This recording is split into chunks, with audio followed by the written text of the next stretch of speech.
Salut à vous, initiés de la littérature, j'espère que vous allez bien, que vous vous portez bien, que vous avez le temps de lire. Je suis Alban Jude, auteur, conteur et chroniqueur. Et là, je vais chroniquer 4 livres sur une même thématique, sur la spiritualité et les dieux, mais pas d'un point de vue religieux, ni même scientifique, ou même vulgarisé, mais bien du romancé. Donc on va se plonger dans la mythologie, dans les sagas anciennes, et tout ça grâce à la vision des auteurs.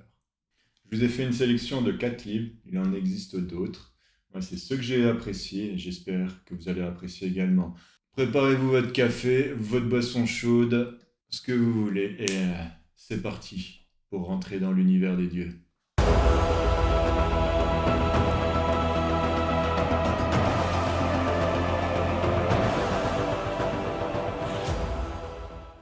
Donc les livres que je vais présenter, ils sont d'un point de vue des auteurs. Souvent, les auteurs ont regardé un point de vue de la mythologie, ils ont apporté leur propre point de vue ou ils ont comblé les zones un peu obscures que l'on n'avait pas toujours retranscrites ou parfois on recompilait pour que ça donne quelque chose de cohérent. Donc le premier, Théodore Gaster, un professeur de religion qui a écrit les plus anciens contes de l'humanité. Donc là, on va rentrer vraiment à la base, aux plus anciens, à l'époque de la Mésopotamie. Donc il y a très certainement des religions plus anciennes encore et des cultures plus anciennes, mais que l'on n'a pas retrouvées. En tout cas, les premières traces d'écrits, c'était chez eux. C'est comme ça que l'on a pu retranscrire les mythologies. Il est intéressant sur plusieurs points.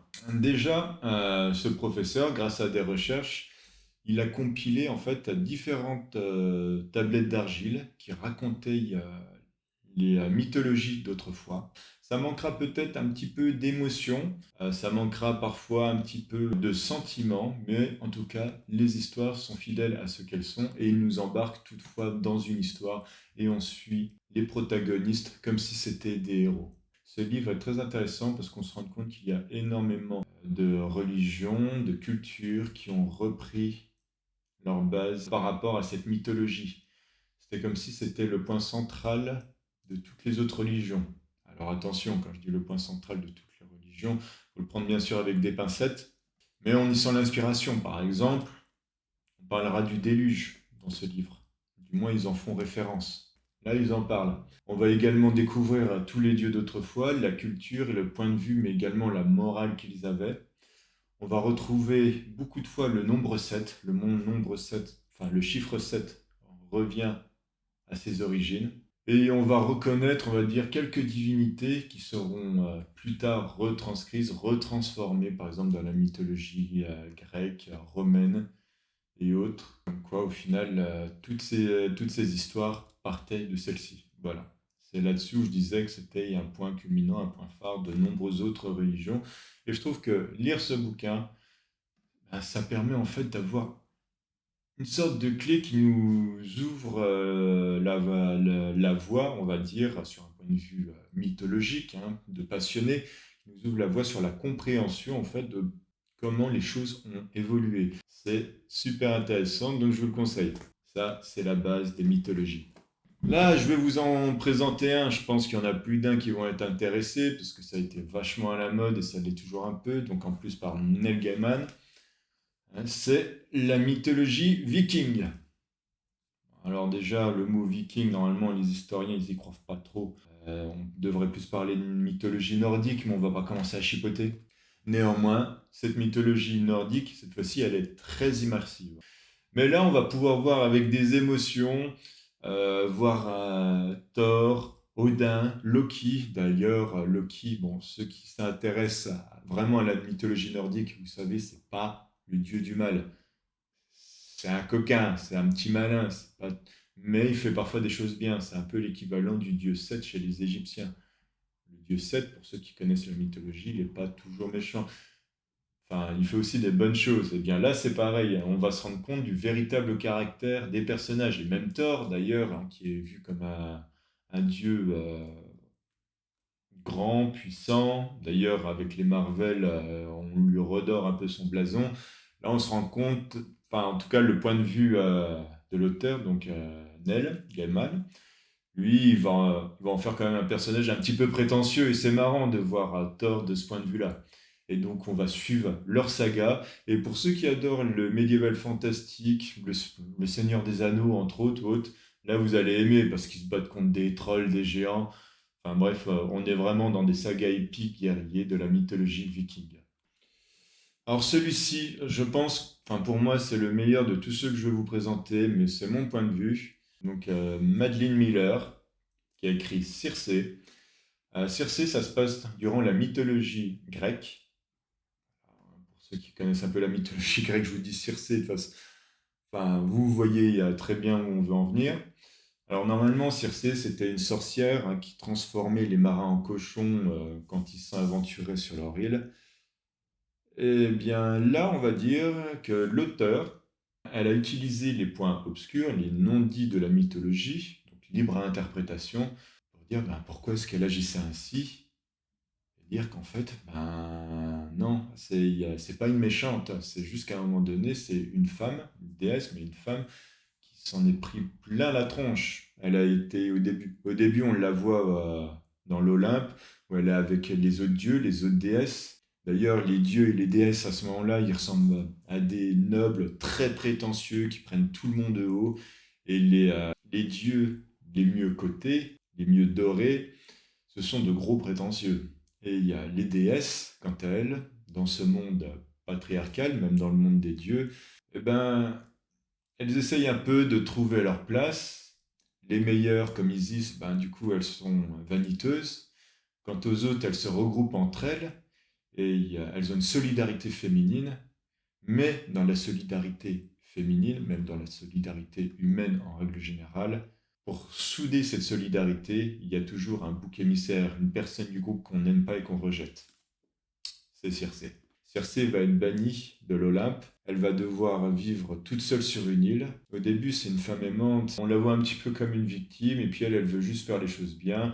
Et sur cette petite île sur laquelle elle est enfermée, bah, elle veut faire juste un petit peu con son royaume à elle. Et quand elle a de la visite des marins, bah, elle est contente en fait, parce que ça lui fait de la visite. Sauf que les marins, la prenant pour une femme ordinaire, ils abusent de la situation. Elle ne se laissera pas faire éternellement. Par rapport à ce point de vue-là et comment elle évolue, comment ce personnage évolue et qu'est-ce qui se passe exactement, mais à un moment donné, elle en aura marre de se laisser faire. Mais donc dans ce roman qui est au final là, donc mythologique et féministe, eh bien cette féministe ce n'est pas non plus une œuvre castratrice parce qu'à un moment donné, elle va tomber amoureuse à l'un des marins.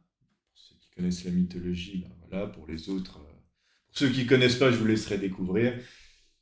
Et il va se passer, il y a tout un tas d'événements par rapport à ça. Elle va également avoir un enfant, son enfant sera un fils. Elle qui commençait à détester un peu les hommes, elle ne peut pas non plus détester son fils. Bref, c'est tout un cheminement au-delà de la mythologie, de la féminité, du féminisme, de comment on fait pour entrer dans le féminisme même extrême, mais comment devant le féminisme extrême on se retrouve face à ces contradictions quand on a un fils. Bref, c'est des questions intéressantes en fait, et introspectives. Elle a également fait le chant d'Achille, donc, je ne sais pas donc ce que ça vaut, mais celui-ci était tellement bon que je vais lire son premier. Il faut savoir que si elle a si bien écrit ses livres, c'est parce qu'elle aussi, c'est une historienne basée sur la mythologie, et elle en a fait quelque chose de romancé, de fidèle et de profond. Et enfin, un petit rapide, là on sort un tout petit peu du cadre. Donc là, ça va être les contes sages du Japon. Donc là, on va pas être au milieu des dieux, on va être plutôt avec les moines bouddhistes, les samouraïs, à l'époque du Japon. Mais ça va être donc plein de petites nouvelles, des petits contes remplis de sagesse que j'aime beaucoup. Parfois, ils ont un petit côté un peu mystique, parfois pas du tout. Mais j'aime beaucoup. Alors, c'est pas un livre qu'il faut lire en une seule traite. D'ailleurs, il y a de très belles images, de très belles estampes. Ce n'est pas un livre qu'il faut lire en une seule fois. Il faut en lire une ou deux histoires dans la journée ou de temps en temps avant de passer un gros moment de lecture ou juste avant d'aller se coucher. Parce qu'en fait, il faut assimiler un peu les morales qu'il y a dans ces histoires et je trouve ça intéressant. Par exemple, en lisant ceci, ça m'a fait réaliser quelque chose. Il ne faut pas confondre le vide et le néant. Le néant, c'est quoi? C'est un vide destructeur, infertile, où on n'a plus rien à attendre de lui. Le vide, quant à lui, est salvateur, parce que c'est à partir du vide où tout commence.